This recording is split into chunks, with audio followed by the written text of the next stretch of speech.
Hello everyone! Ayan, day 3 na po unang pagpapagawa natin ng pathway dito sa Rigudo to Riverside. So, ayan, tuloy-tuloy po ang ating paggawa.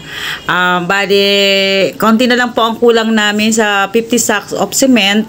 Bali, 50 na lang po ang aming kulang. So, siguro last day namin bukas. 15 sako pa po ng semento ang aming gagawin para bukas. So, mahaba na po ang aming nagawa ngayong araw. At talaga namang binilisan nila ang kanilang kilos. Sa lahat po ng sitio na nagtatrabaho sa ngayon, kami po ang mauunang matapos. Talagang SOS po talaga ang mga kasama ko. Talagang napakasisipag. Saludo po sa kanilang lahat. Sa kanilang pakikiisa at pakikisama sa akin. Talagang buhos po talaga. Kaya ganyan po kadali ang aming trabaho dito sa aming pathway. Ganon din po ako sa kanila. Napaka-supportive po sa kanila. Talaga pong andun talaga yung pakikisama ko, yung alalay na ginagawa ko sa kanila.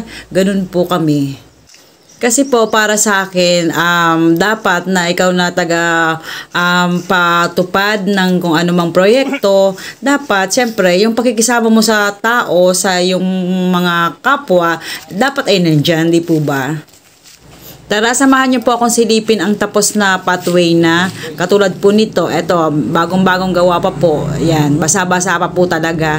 So, ayan na po. Medyo mahaba na po talaga yung aming nagawa. Talagang salamat sa gumawa ngayong hapon. Last 2 days, maraming salamat pa 3 days na ngayon. So maraming salamat. Ayan po, ayan, pwede nang daanan ng motorsiklo tong mga nauna namin ginawa nung last 2 days. So ayan, at least hindi na sila, diba, mapuputikan ng mga paa kahit ganito kaliit lang to. Malaking tulong na po ito sa mga dumadaan dito. Kumbaga, hindi na sila mahihirapan, di po ba? So, bali sa side na to, dito po talaga kami nagsimula. Dito namin ang unang dinugtong yung ginagawa namin dito sa area na to. Diyan po, sa dulo na yan. Marami pong salamat sa inyong pagsama sa aking paggawa ng proyektong ito. Thanks for watching. God bless.